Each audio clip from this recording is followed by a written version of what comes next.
صاحب کا کہنا ہے کہ 7 سال بعد جب میں کینیڈا سے واپس آیا تو پیسوں کے سلسلے میں مجھے بینک جانا پڑا۔ اسی بینک کی جو برانچ مینیجر تھی وہ بہت خوبصورت تھی۔ پیسے لے کر جب میں گھر واپس آیا تو مجھے بینک سے اسی برانچ مینیجر کی کال آئی کہ آپ اپنا شناختی کارڈ بینک میں ہی چھوڑ گئے ہیں۔ میں نے اس سے کہا کہ میں کل آ کر اپنا شناختی کارڈ لے جاؤں گا، تو وہ شام کو ہمارے گھر آ گئی اور بولی کہ میں یہیں پاس میں ہی رہتی ہوں، ادھر سے گزر رہی تھی تو سوچا آپ کو آپ کا شناختی کارڈ دے جاؤں۔ میں نے اس کو اپنے گھر والوں سے ملوایا، وہ ہمارے ساتھ بیٹھی، چائے پی، باتیں کی اور چلی گئی۔ اس کے بعد ہماری روز بات ہونے لگی، ہم ایک دوسرے کو پسند کرنے لگے اور ہماری بات ہونے لگی۔ اسی دوران میری چھٹی ختم ہونے والی تھی۔ وہ گھر آئی اور بولی کہ تم واپس مت جاؤ۔ میں نے اس کو بولا کہ اس بار میرا جانا بہت ضروری ہے، لیکن میں جلد ہی واپس آ جاؤں گا۔ وہ بولی کہ میں تمہارے بغیر نہیں رہ سکتی، تم ادھر ہی کوئی کام کر لو اور واپس مت جاؤ۔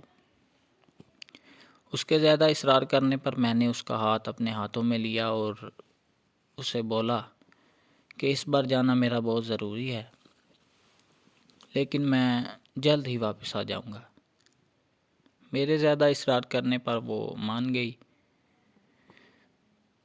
میں نے اپنی زندگی میں کبھی بھی نہیں سوچا تھا کہ مجھے اپنے جانے کا اتنا زیادہ نقصان اٹھانا پڑے گا، تو میں کبھی بھی نہ جاتا۔ میرے جانے کے بعد وہ اداس رہنے لگی اور اس نے اپنی بینک کی چابی بھی چھوڑ دی۔ زیادہ طبیعت خراب ہونے کی وجہ سے وہ بیمار ہو گئی، اور جب میں 2 سال کے بعد واپس کینیڈا سے گھر آیا تو میں نے اس کو فون کیا، لیکن اس کا موبائل بند آ رہا تھا۔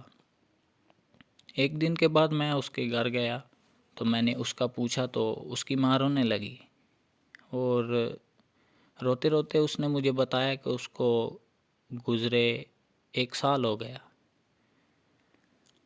مجھے اس کی ماں کی باتوں پر یقین نہیں آیا، لیکن اس نے کہا کہ اس کو گزرے 1 سال ہو گیا۔ میرے لیے تو جیسے زندگی ختم ہو گئی تھی، اور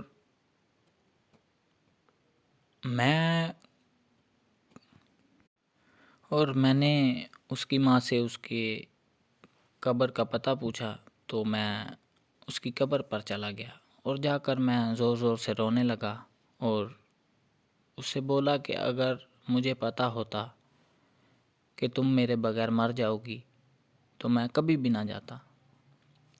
آج بھی جب اس کی یاد آتی ہے تو میری آنکھیں آنسوؤں سے بھر جاتی ہیں، اور مجھے اپنے فیصلے پر بہت دکھ ہوتا ہے کہ کاش میں نے اس کی بات مان لی ہوتی اور میں کینیڈا واپس نہ گیا ہوتا تو وہ آج زندہ ہوتی۔